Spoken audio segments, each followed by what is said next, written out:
Atenção! Uma declaração do ministro Alexandre de Moraes provocou forte repercussão no cenário político brasileiro e gerou reações imediatas de diferentes setores da sociedade. Nas últimas horas, apoiadores e críticos do ministro passaram a debater intensamente o significado de suas palavras e os possíveis impactos para o ambiente político nacional. O assunto rapidamente ganhou espaço nas redes sociais, programas de análise política e veículos de imprensa.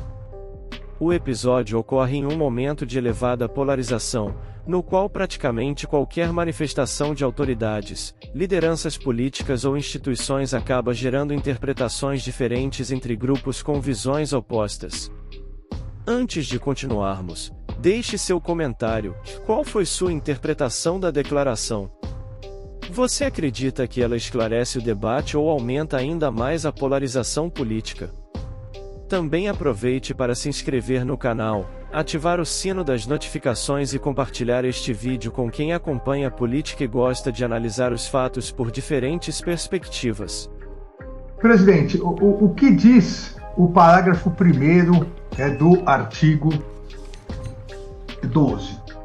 A sanção da perda da função pública nas hipóteses dos incisos 1º e 2º do caput desse artigo, que é o artigo 12, atinge apenas o vínculo de mesma qualidade e natureza que o agente público ou político detinha com o poder público na época do cometimento da infração.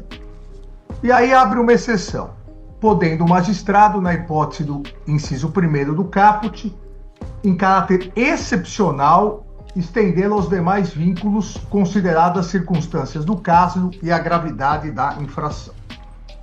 Presidente, o legislador aqui cria uma causa de indenidade e impunidade que eu diria quase que destrói totalmente a lei de improbidade administrativa. Talvez um dos artigos, com todo respeito ao legislador, um dos artigos mais vergonhosos, uma alteração dirigida com desvio de finalidade, uma alteração desrazoável, desproporcional, inadequada. Então, presidente, aqui me parece que a inconstitucionalidade é flagrante, porque simplesmente, além de ferir o princípio da razoabilidade, há um desvio de finalidade, direcionando a norma como uma norma protetiva, uma norma de garantia de impunidade a quem exerce mandatos, e causa uma discriminação em relação aos servidores efetivos. Pessoal, depois de assistir a essas imagens, fica fácil entender por que essa declaração provocou tanta repercussão em Brasília e nas redes sociais. O que mais chamou a atenção não foi apenas o conteúdo da fala, mas o momento em que ela aconteceu. O Brasil vive um dos períodos mais polarizados de sua história recente, e qualquer declaração feita por figuras centrais das instituições acaba se transformando imediatamente em um debate nacional.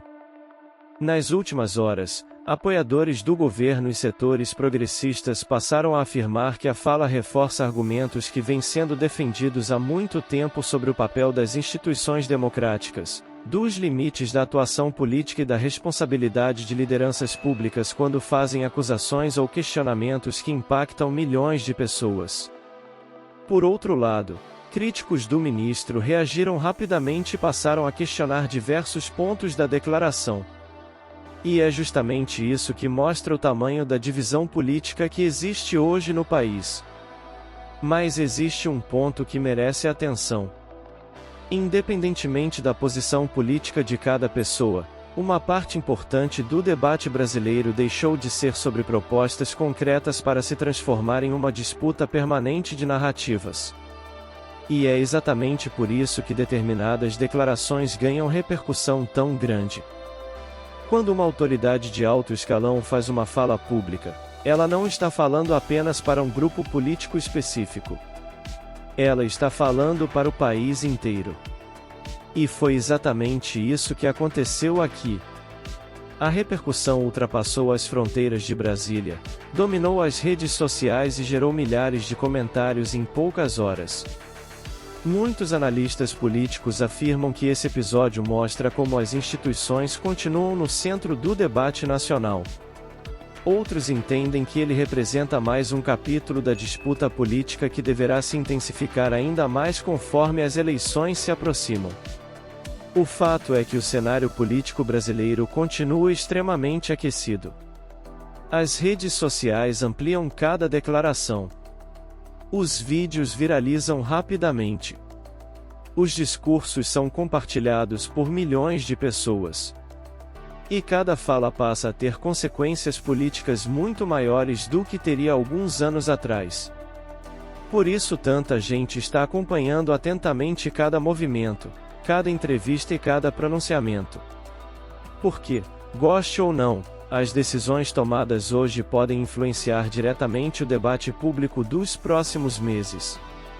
E talvez esse seja o aspecto mais importante de toda essa discussão.